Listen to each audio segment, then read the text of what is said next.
Ecclesiastes chapter 6.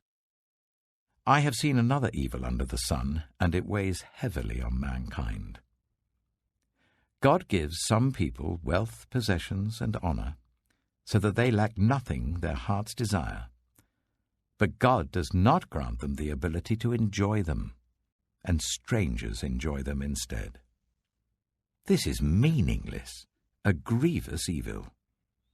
A man may have 100 children and live many years, yet no matter how long he lives, if he cannot enjoy his prosperity and does not receive proper burial, I say that a stillborn child is better off than he. It comes without meaning, it departs in darkness, and in darkness its name is shrouded. Though it never saw the sun or knew anything, it has more rest than does that man, even if he lives 1,000 years twice over, but fails to enjoy his prosperity. Do not all go to the same place? Everyone's toil is for their mouth, and yet their appetite is never satisfied. What advantage have the wise over fools? What do the poor gain by knowing how to conduct themselves before others? Better what the eye sees than the roving of the appetite. This too is meaningless, a chasing after the wind. Whatever exists has already been named, and what humanity is has been known. No one can contend with someone who is stronger. The more the words, the less the meaning, and how does that profit anyone? For who knows what is good for a person in life during the few and meaningless days they pass through like a shadow? Who can tell them what will happen under the sun after they are gone?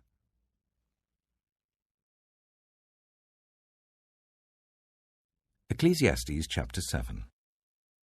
A good name is better than fine perfume, and the day of death better than the day of birth. It is better to go to a house of mourning than to go to a house of feasting, for death is the destiny of everyone. The living should take this to heart. Frustration is better than laughter, because a sad face is good for the heart. The heart of the wise is in the house of mourning, but the heart of fools is in the house of pleasure. It is better to heed the rebuke of a wise person than to listen to the song of fools. Like the crackling of thorns under the pot, so is the laughter of fools. This too is meaningless. Extortion turns a wise person into a fool, and a bribe corrupts the heart. The end of a matter is better than its beginning, and patience is better than pride. Do not be quickly provoked in your spirit, for anger resides in the lap of fools. Do not say, "Why were the old days better than these?" For it's not wise to ask such questions. Wisdom, like an inheritance, is a good thing and benefits those who see the sun. Wisdom is a shelter, as money is a shelter, but the advantage of knowledge is this: wisdom preserves those who have it. Consider what God has done. Who can straighten what he has made crooked? When times are good, be happy. But when times are bad, consider this: God has made the one as well as the other. Therefore no one can discover anything about their future. In this meaningless life of mine, I have seen both of these, the righteous perishing in their righteousness, and the wicked living long in their wickedness.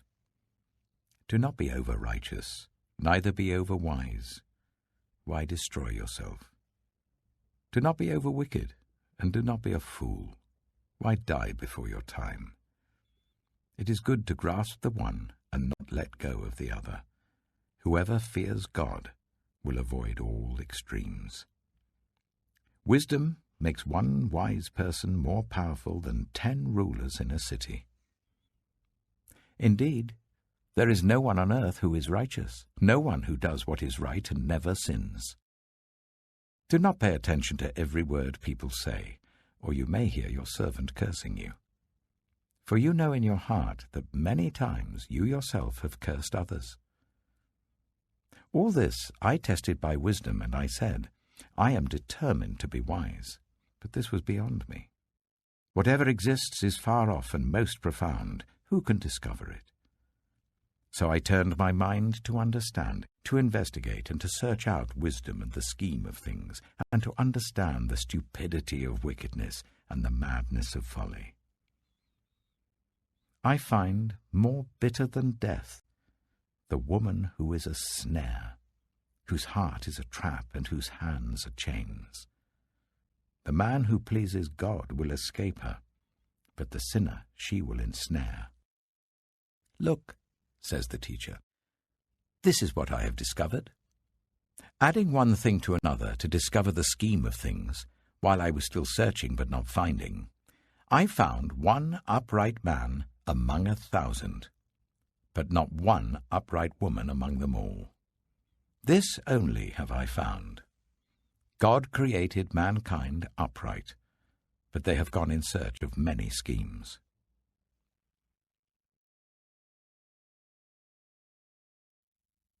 Psalm 53. The fool says in his heart, there is no God. They are corrupt and their ways are vile. There is no one who does good. God looks down from heaven on all mankind to see if there are any who understand, any who seek God. Everyone has turned away. All have become corrupt. There is no one who does good, not even one. Do all these evildoers know nothing? They devour my people as though eating bread. They never call on God. But there they are, overwhelmed with dread, where there was nothing to dread. God scattered the bones of those who attacked you. You put them to shame, for God despised them. Oh, that salvation for Israel would come out of Zion. When God restores his people, let Jacob rejoice and Israel be glad.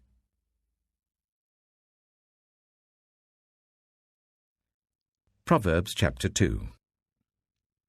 My son, if you accept my words and store up my commands within you, turning your ear to wisdom and applying your heart to understanding, indeed, if you call out for insight and cry aloud for understanding, and if you look for it as for silver and search for it as for hidden treasure, then you will understand the fear of the Lord and find the knowledge of God. For the Lord gives wisdom. From his mouth come knowledge and understanding. He holds success in store for the upright. He is a shield to those whose way of life is blameless. For he guards the course of the just and protects the way of his faithful ones. Then you will understand what is right and just and fair, every good path. For wisdom will enter your heart, and knowledge will be pleasant to your soul. Discretion will protect you, and understanding will guard you. Wisdom will save you from the ways of wicked men, for men whose words are perverse, who have left the straight paths to walk in dark ways, who delight in doing wrong and rejoice in the perverseness of evil, whose paths are crooked and who are devious in their ways. Wisdom will save you also from the adulterous woman, from the wayward woman with her seductive words, who has left the partner of her youth and ignored the covenant she made before God. Surely her house leads down to death, and her paths to the spirits of the dead. None who go to her return, or attain the paths of life. Thus you will walk in the ways of the good, and keep to the paths of the righteous. For the upright will live in the land, and the blameless will remain in it. But the wicked will be cut off from the land, and the unfaithful will be torn from it.